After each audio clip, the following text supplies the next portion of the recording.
Olá, amigos telespectadores, Shalom Aleichem, paz seja convosco.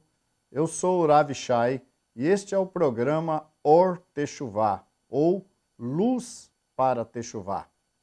O objetivo de nosso programa é levar os nossos amados telespectadores que desejam verdadeiramente conhecer, temer e servir ao Deus de Israel, levá-los às origens judaicas do primeiro século, quando Deus estabeleceu a nova aliança com o seu povo. No programa de hoje nós vamos começar falando sobre o nosso pai Abraão, como ele foi chamado e uma das grandes missões que Deus passa ao pai Abraão. No capítulo 12 de Gênesis, nós lemos o seguinte: Ora, o Eterno disse a Abraão: sai-te da tua terra e da tua parentela e da casa de teu pai para a terra que eu te mostrarei.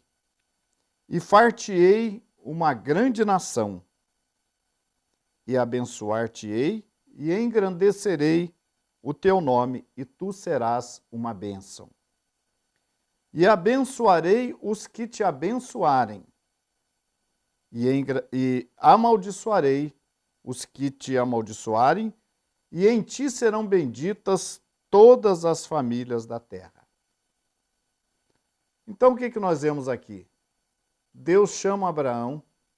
Primeiramente, Abraão deveria fazer uma renúncia, como sempre, não é? Quando Deus chamou também Moisés, Moisés era príncipe do Egito, possuía uma alta posição no governo egípcio. E, no entanto, Deus chamou esse homem e o levou para o deserto, onde ele viveu como pastor de ovelhas, onde ele sofreu, onde ele passou 40 anos sendo preparado por Deus. Será que Moisés não estaria apto, sendo ele um príncipe do Egito, para tirar o povo dele do Egito sem precisar passar por esses 40 anos de preparo no deserto? Nós vemos isso também tendo ocorrido com Yeshua, quando Yeshua passa também um tempo no deserto. E nós vemos agora Deus chamando Abraão e dizendo para ele: sai da tua terra e da tua parentela e da casa de teu pai. Deus não disse para Abraão o que lhe esperava, como seria o lugar em que ele ficaria, o que ele teria que passar. Não. Deus simplesmente colocou para ele: sai, deixa a tua terra, deixa a tua parentela, deixa os teus interesses, deixa as coisas que estão ao teu redor.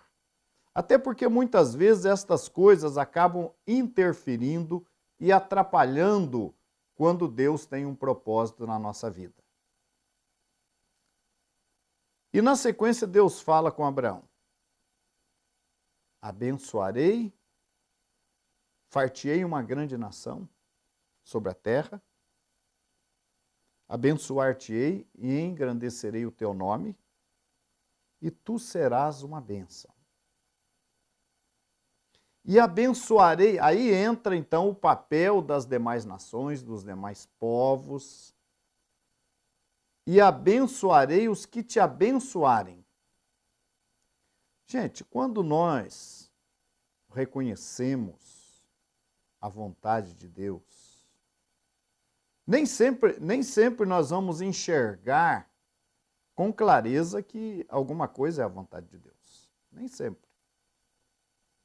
Nós vamos ficar pensando: será que é mesmo da vontade de Deus? Mas Deus disse: abençoarei os que te abençoarem. Então, quando os povos, quando as nações, quando os reis, quando as autoridades abençoam o povo de Israel, Deus promete nos abençoar ou abençoá-los. Mas quando nós amaldiçoamos, falamos mal, desejamos mal, trabalhamos contra o povo de Abraão, Deus também diz que nós somos amaldiçoados. E ele diz: em ti, Abraão, em tua descendência, no povo de Israel, vamos dizer assim, serão benditas as nações da terra. Então, de cara, Deus já está mostrando a Abraão que a sua descendência seria uma nação sacerdotal, que teria o papel de ensinar, de abençoar e de divulgar o verdadeiro Deus, a verdadeira fé às demais nações. Nós vamos encontrar mais à frente Deus. Nós vamos ver que Abraão, ele obedece a Deus. Abraão, Deus nesse pacto com Abraão, ele fala o seguinte no capítulo 17, versículo 7. Vamos ler. Estabelecerei a minha aliança entre mim e ti, e a tua semente depois de ti, e em suas gerações, por concerto perpétuo, para te ser a ti por Deus e a tua semente depois de ti. Referindo-se, então, ao povo de Israel. E aí ele fala mais alguma coisa, e depois ele diz no versículo 9, tu, porém, guardarás a minha aliança, tu e a tua semente depois de ti. Tu, Abraão, e a tua descendência guardarão a minha aliança. E vamos ver agora em que consistia essa aliança. Vamos continuar lendo no versículo 10, que diz o seguinte: esta é a minha aliança que guardareis entre mim e vós, e a tua semente depois de ti, que todo macho será circuncidado. E circuncidareis a carne do vosso prepúcio, e isto será por sinal da aliança entre mim e vós. E aí vem o filho de 8 dias, pois será circuncidado, e aí vem todas as instruções sobre a circuncisão. Então, a circuncisão é uma aliança, é um pacto que Deus fez com Abraão. E Deus ordena a Abraão que esse pacto se estendesse a todos aqueles que viessem depois dele. Mas qual é a utilidade? Por que a circuncisão? A circuncisão, ela é um sinal de identificação do povo de Israel. A gente sabe que o povo de Israel sobrevive até hoje, graças ao Eterno, que o protege, que o livra. Mas qual é o sinal da preservação do povo? A circuncisão, ou a Brit Milá. Então, toda criança, ao 8º dia, é circuncidado, e aí essa marca vai passando de pai para filho, e isso vai perpetuando aquela aliança que Deus fez com Abraão. Então veja que essa aliança, ela permanece até hoje. E ela chegará até os dias de Machia, até os dias do reino vindouro. Essa aliança permanecerá, identificando esta nação, este povo sacerdotal. Então, vamos pensar um pouquinho, se Deus tem preservado o seu povo, muitas lutas, muitas perseguições, e a gente sabe, por exemplo, que logo nos primeiros séculos da Era Comum ou da Era Cristã, houve uma grande perseguição contra o povo judeu. Houve uma perseguição contra aquela parte dentro da congregação de Yeshua, quero lembrar mais uma vez que a congregação estabelecida por Yeshua não era uma outra religião, não era um outro povo, um outro segmento, uma outra religião divorciada, apartada das raízes judaicas. Muito pelo contrário, a congregação de Yeshua, que começou ali com a prédica de João Batista, o precursor da nova aliança, aquela congregação foi formada unicamente de israelitas. No começo, pelo menos. Os apóstolos eram judeus.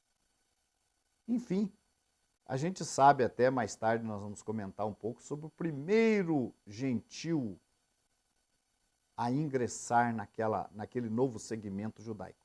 Mas aquela congregação era judaica. Não houve da parte de Yeshua, nem dos seus talmidim, dos seus discípulos, dos seus apóstolos, a ideia de separar-se do judaísmo. Não houve momento nenhum. Não era este o plano de Deus, não era esta a intenção de Deus.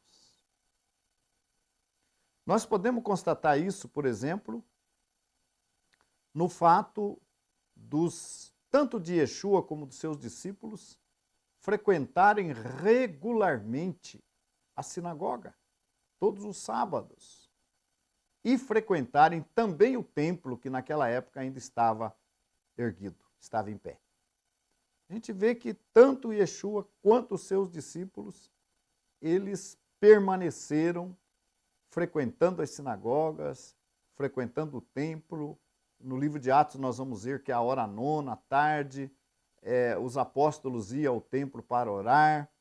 Então não houve momento algum naquela congregação, naquele segmento, eu vou chamar de segmento porque nós tínhamos ali os fariseus, os saduceus, enfim, e nós tínhamos ali aqueles que seguiam o mestre Yeshua, mas todos dentro da mesma comunidade judaica, certo?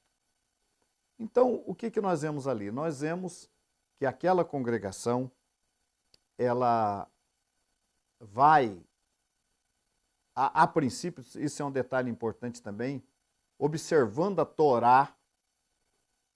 A congregação de Yeshua cresceu muito nos seus dias, porque observava a Torá. E observava até melhor que os demais segmentos, tanto é que isto chamava a atenção de muitos dos mestres, como Nicodemos, por exemplo, que foi ter com Yeshua, foi fazer perguntas para Yeshua. Porque o que chamava a atenção era que aquele segmento, aqueles discípulos, aqueles talmidim de Yeshua, observavam a Torá melhor do que os demais. Continue conosco, vamos falar mais sobre esse assunto.